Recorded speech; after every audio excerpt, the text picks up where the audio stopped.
Hey guys, Rollo here.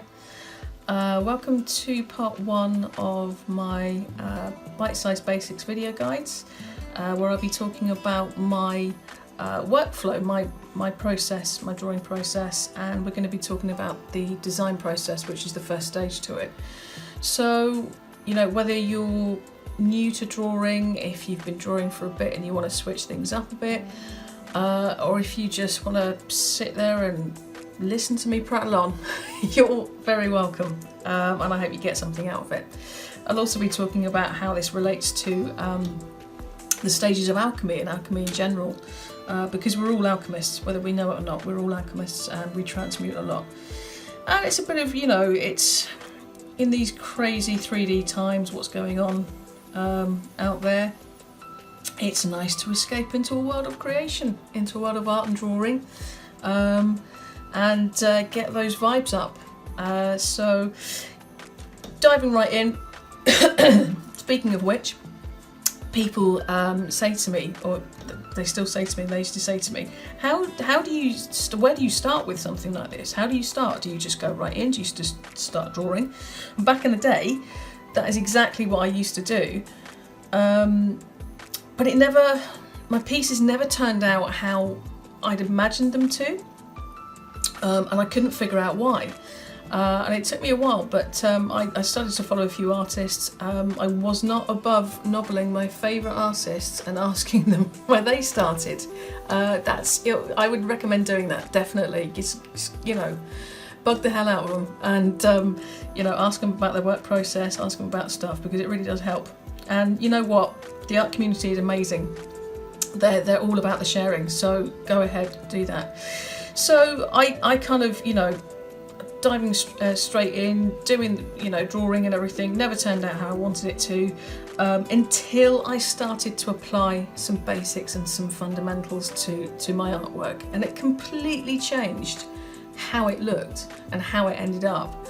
And so that's really helpful, and I just want to show you that today. So this is not kind of like you should be doing this, you should be doing that. You know what? This is my workflow. Take from it what you want to, and I hope it helps.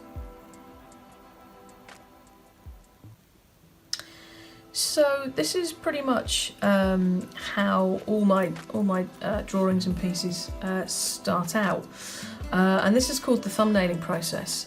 It's widely used in creative industries like animation, and it is kind of what it says. It should be the size of your thumbnail, like the principle is the size of your thumbnail, and how you work out the composition of the piece. So you've got the idea, and you put that idea down, and then you work through it and give yourself some more options, because you don't want to limit yourself with your drawing. You don't want to limit yourself with your options. So my original idea, I was like, yeah, that's going to look awesome. Going to have it in an umbrella, I'm going to have my characters in an umbrella, it's going to look really cool. And I got it down and I was like, not quite feeling that. So I worked through some more ideas, much like the kind of alchemical processes, extracting that original idea, that eidos, if you want to get all ancient Greek in alchemy, eidos I think it is, that original idea, extracted it from my imagination, got it down, worked through it, extracting even further until I ended up with this idea.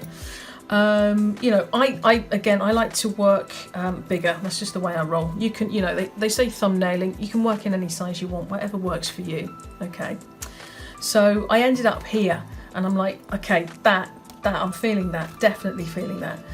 Just wanted to get some more kind of comedy and sort of more calamity into it and more kind of action into it. So I worked even further and kept working through the roughs, kept extracting that essence of the idea until I came to something that I was really, really happy with, and that really worked.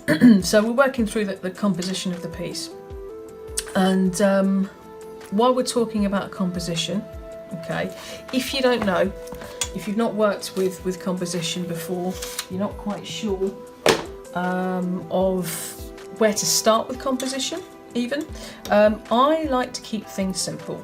I'm a simple girl, and that's what I like. So I always work with the rule of thirds. I've worked previously a couple of times with the golden ratio. I might do a video on different compositional ideas. for the moment, let's keep it simple. Let's stick to the rule of thirds. So, the rule of thirds is basically, you've got your piece and you want to divide it up into thirds. So you've got 3 columns, 3 rows, and on each intersecting part or line of that composition, of that rule of thirds, is really where you want to keep your main character, your main focus, because when you're working with composition, you can direct the viewer's eye to what you want them to look at first, or what you want them to focus on, okay, and how obviously the composition and the makeup of the piece. Okay, so for me, I wanted really the main piece to be the tree. So here I'm hitting pretty much all 4 of those points. Okay, so as long as your main focus and your main character, whatever, is hitting 1, 2, 3, or all of those points, you know, you're working on the rule of thirds. So that's pretty cool. So that's my thumbnailing process. That's part 1. I hope you found it useful. Thanks for showing up. And we're going to meet over in part 2 when we're going to be talking about blocking in shapes. Okay, thanks guys.